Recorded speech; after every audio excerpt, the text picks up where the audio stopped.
Tastes like breast milk. Nick, can I try some? Something tells me that he's never tried breast milk. Hey, it's Lisa, registered dietitian here, and today I'm going to be watching and reacting to a video that Nick DiGiovanni did where he eats like Tom Brady for a day. Now, I used to live in Boston during like the peak Tom Brady days when he played for the Patriots and won a million Super Bowls, but not only was everyone obsessed with him there, people are obsessed with his diet and the way that he eats. He still might not eat like this every day. He probably left out some snacks or some little bites of food. So again, this is just an idea of what he might look like, and hopefully I can share some tips that can maybe help you eat like a little more like Tommy, but let's get started. Tom, so many people have rumors about what it is you eat, but at the end of the day, you're a regular guy, you eat regular food. I don't know that I agree that he's like a regular guy who eats regular food, but okay, we'll pretend that we agree. I eat like you for a day. Oh, all right. And I want you to give me a breakfast, lunch, and dinner for just this ideal day of food. What would that look like? Okay. Smoothie for breakfast. Okay. Some protein in it. Okay. Let's say tuna wrap. Okay. Some salad for lunch, and then fish, vegetables for dinner. What about dessert? Avocado ice cream. Perfect. I'm gonna go try it out. Yeah. I'm gonna stick to Tom Brady's exact diet for the entire day. He's 45 years old, has won the Super Okay, Bowl so 7 not a belt, and times, he's is 45. still playing football. Whatever he's eating, it's working. I started by Working spending for some him. time searching the internet to find out what goes in the yes category for Tom when it comes to food, and what is a no. It ended up making more sense to just make a no list. In the no column, gluten, dairy, coffee, corn, soy, MSG. Sorry, Uncle Roger. I know you and Tom Brady would not get along. Hiya! Alcohol, GMOs, white sugar, trans fats, white flour, peppers, mushrooms, eggplants, tomatoes, overly processed foods, So some of the foods on that list he may have an intolerance to, but honestly, I don't know why he's choosing to cut out those foods. Like again, a little bit of white sugar in moderation, totally fine. Eggplants, full of antioxidants, so maybe he just doesn't like them. I've heard him say he doesn't like strawberries, which I think is mind-blowing because strawberries are so delicious. So here's where I would say I would certainly not follow Tom Brady's list of unapproved foods because it seems a little not backed in hard science. All that said, let's eat. The first meal of every day, breakfast. Specifically, Smoothie for breakfast. Okay. Some protein in it. lucky for us, I found this video on Tom's TikTok that gives away his lucky for exact us. breakfast routine. Alright, here's how I start my day in the off season. Smoothie time. He brushes his Blueberries, teeth, that's so great. pumpkin seeds, 1 banana. I don't eat the ends, don't tell me. Electrolytes, obviously. so Chia seed, weird. almond butter, and milk. So this one doesn't look all too challenging compared to some of the stuff I'm gonna be cooking today to eat like Tom Brady. And having the It exact looks really recipe good, doesn't to be mean- honest. We're gonna start in with just a few of these nice organic blueberries. Love blueberries. Doesn't take much You research can to use figure out that conventional. Tom doesn't You really can use mess around with frozen. much of that conventional stuff. Then I'll go in with a few scoops of this protein powder. Apparently his smoothie has 36 grams of protein. That's a really sizable amount of protein for a smoothie. Perhaps the weirdest part of the whole smoothie is one banana. However, Tom does not use the ends. I don't eat the ends, don't tell me. I don't think there's any nutrition reason to not eat the ends of a banana. It might be one of those athlete superstition things because there's no reason I can think to waste the bananas. He says Tom doesn't choose conventional fruits, but again, fruit can be really expensive, so I'm totally fine with people choosing organic if they want or conventional. From a nutrition perspective, they're really not different. When I make my smoothie, I almost always use frozen fruits to, again, make it a little more economical, and I just like the way it tastes. I think it just makes it more like ice creaminess. It's got like a nice frostiness to it. Bananas, great way to use up brown bananas is to freeze them and then use them in your smoothie. So of course you can use fresh, just like Tom. I would use the ends. There's no reason not to. So I guess I'm just gonna eat these. Cool. And in goes the middle part of our banana. Next up, and I go You'll be with a okay, sprinkle Nick, you'll of be okay. electrolytes. Then a few chia seeds, some frozen banana, a nice generous squeeze of almond butter. Sometimes I know Tom uses almond milk, but more typically in his smoothies, he uses what's called hemp milk. I've literally never heard of this stuff or seen it in my life. So hemp seeds are a really nutritious food. Hemp milk is made from hemp seeds. I'd have to check the label on that to see about how much protein it has. A lot of non-dairy milks are actually mostly water, and so they don't have the same nutrients as the foods they come from. Like almonds are a great source of healthy fats, and they have some plant-based protein and fiber, but almond milk itself doesn't really have a lot of those nutrients because it's just you're extracting out the good parts of the almond and getting more of a water-based beverage. When you're choosing a non-dairy milk, I would look for an unsweetened version of non-dairy milk, so you're not getting a lot of added sugar in your diet. It would be okay with me if you're choosing one lower in protein here because you're adding protein powder into the smoothie. But if that's something that you're having with just cereal or using regularly, you probably want to look for a non-dairy milk that has some protein. Regular cow's milk has 7 grams per cup, and a lot of non-dairy milks have less, like an almond milk or cashew milk. Some dairy milks have more, like soy milk, and hemp milk tends to have a little bit in between depending on the brand that you're choosing. You want to shake them up really well before you use them because they tend to be fortified with calcium and vitamin D, which are nutrients that most people get from cow's milk. When you don't shake the milk, those nutrients settle on the bottom. Tastes like breast milk. Nick, can I try some? Something tells me that he's never tried breast milk. You're weird. Like, why do you know that? And just like that, My to thoughts finish exactly. off our smoothie, I'll pour it into a nice little glass here. How did that banana not burn? How did it sneak in there like that? Escape death. And this right here is Tom Brady's breakfast. For me, this is far too rich. And I don't know what it is. It may be the combination of the protein and the hemp milk, but there's a flavor in there that doesn't totally work. I'm so shocked that he doesn't like it. This is actually really, really similar to a smoothie I make for myself all the time at home. Blueberries, bananas, peanut butter, some milk. I usually throw spinach in there. I'm kind of surprised Tom is not throwing in some greens, but Tom is at that professional athlete level. Most of us aren't gonna need to add electrolytes to a smoothie that already has some minerals in it. You're getting some potassium. There might be a little bit of sodium in the milk that you're using. So you probably don't need an electrolyte powder in your smoothie the way that Tom does. I do like to see that it's got fruit. You're getting some fiber, some antioxidants, some vitamins and minerals, and that natural sweetness. And then adding protein helps the smoothie keep you full. So a lot of times smoothies are like just fruit and juice, a lot of carbohydrates, not very balanced. And so adding protein and that fat from the almond butter is gonna help it be more satisfying and help keep you full. All right, so here's Nick working on his cookbook, sitting in a chair, and while Tom Brady, I think, does have a cookbook out in the world somewhere, he's probably doing mobility work or strength training or running drills with his team. So that activity level is just something to keep in mind when you're trying to eat like a professional athlete, that maybe you don't need to follow their diet exactly because they have different needs and different activity levels.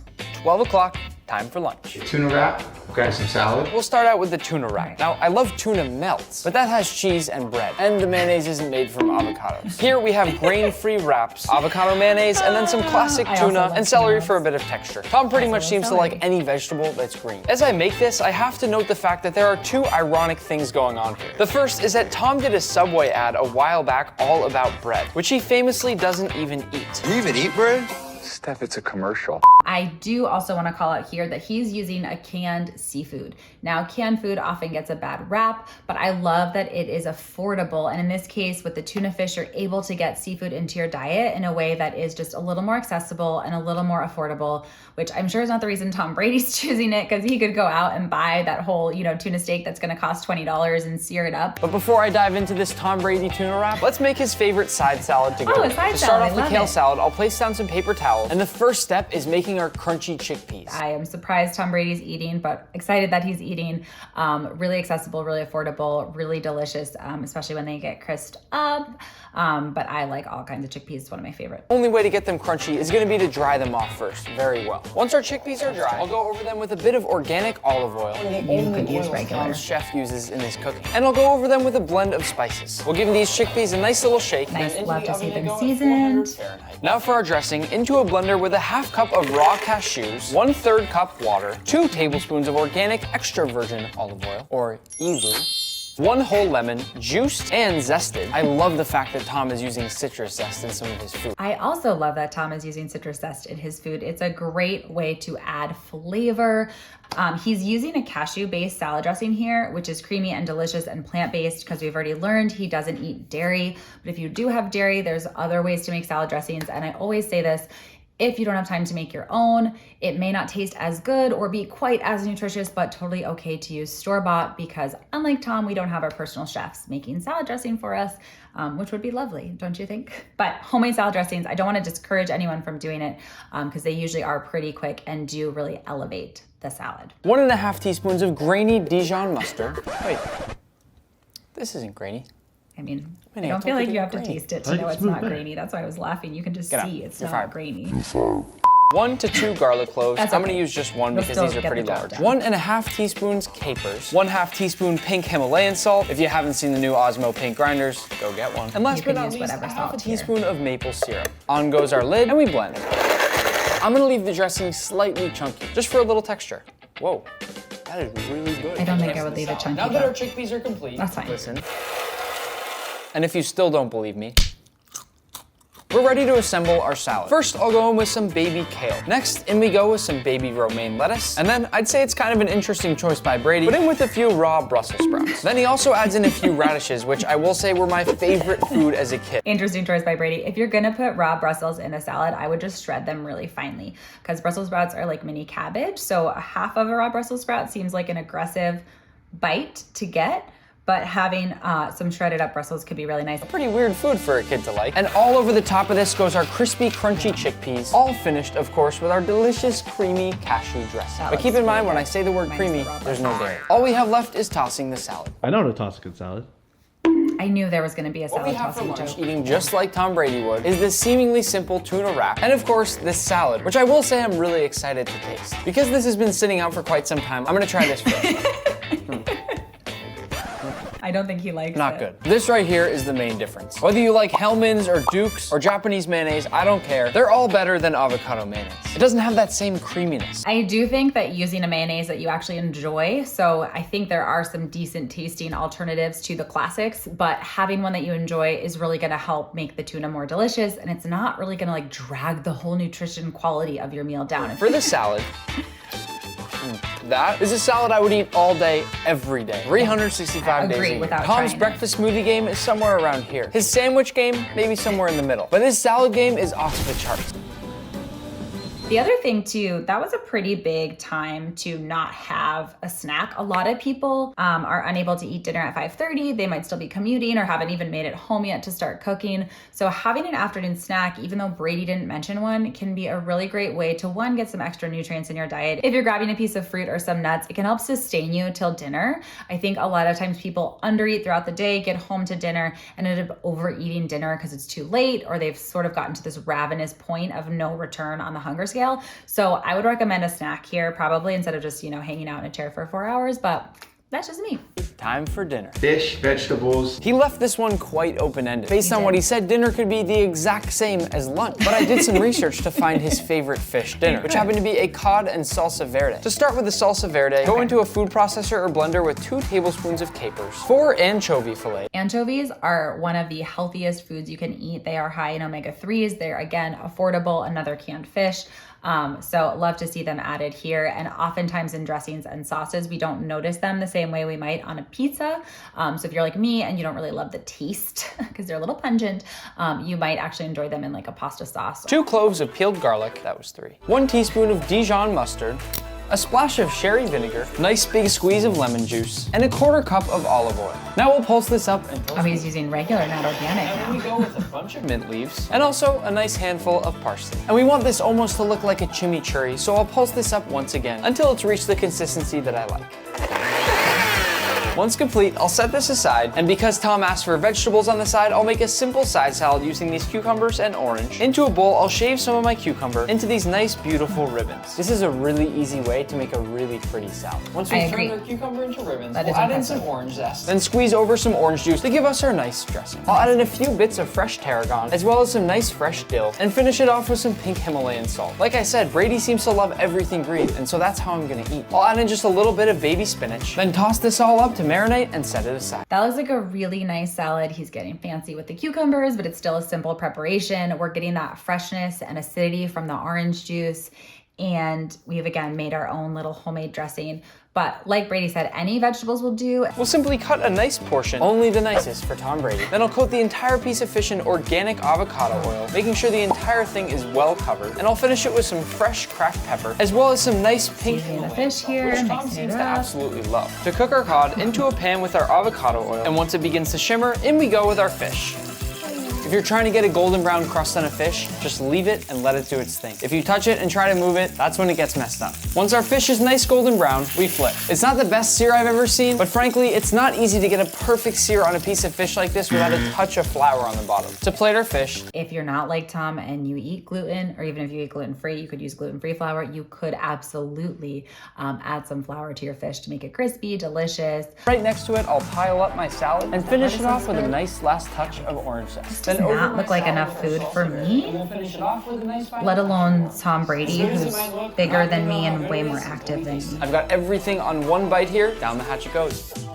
Oh, it's good. I'll say two things. First, the dressing is basically the same as what we had for lunch, just instead of cashews, it has some herbs in it, which I really like. And second, that this whole dish here is extremely flavorful. My only question, and I don't know the answer to this, is whether Tom eats these things in massive quantities. Because given we're talking about full meals here, these seem very light. And frankly, That's what I was thinking. I'm gonna go with a nice 7.7 out of 10. And one thing I would say too, again, this is just an idea. There's nothing wrong with having tuna and then cod or a different type of fish at dinner, but mixing up your protein, so maybe you are having something besides just seafood, can also be really nice. I've heard Tom Brady doesn't really do meat, but I don't know how true that is.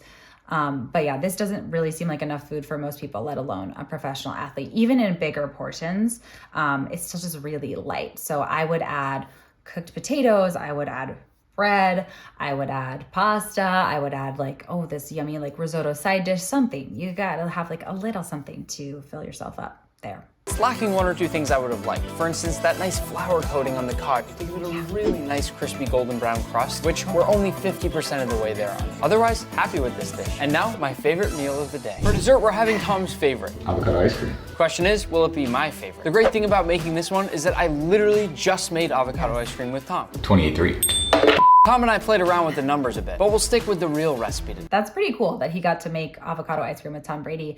I think there's a lot of ways to play up frozen desserts. So you can use bananas and blend them up, avocados. I'm excited to see what they do with. Sometimes I just need the real deal, but I think some of these like healthier alternatives can be fun and tasty and nutritious. And clearly Tom Brady is not sitting down with like a pint of Ben & Jerry's. Half cup raw cashews, an ingredient we've seen throughout the day that Tom seems to love. Tom probably loves them because cashews are a way to make a lot of vegan and non-dairy recipes creamy without using cream. They're a milder nut, but when you blend them up, they still get that creaminess to them. I think cashews are great from a nutrition perspective. They've got some fiber in them and a little bit of protein and those healthy fats that you'll find in all nuts. Only problem being the fact that we actually have to open this. Yeah, don't recommend this necessarily for beginners. That was pretty good. And this, I simply dig out with a spoon, in with our coconut meat. This Then next feels up, like a fair amount of work, but I think you can buy frozen coconut. I feel like these will make it really sweet. 2/3 cup of raw cocoa powder. That's a lot of cocoa powder. 1 scoop of plant-based protein. There's a lot of protein in what Tom eats. And to finish, 1 1/4 cups of water. I forgot the main part of the recipe. Yeah, I was wondering when we were It gonna is see the literally avocado. called avocado ice cream, and I was about to make it with no avocado. Avocados are a fantastic source of healthy fats. They are a plant. I think technically they're a fruit, but they really have those heart-healthy fats in them. They're super satisfying. They've got some other nutrients in them. They've got some fiber, very filling. There's a reason they're very popular in like the wellness and health food and Tom Brady nutrition communities.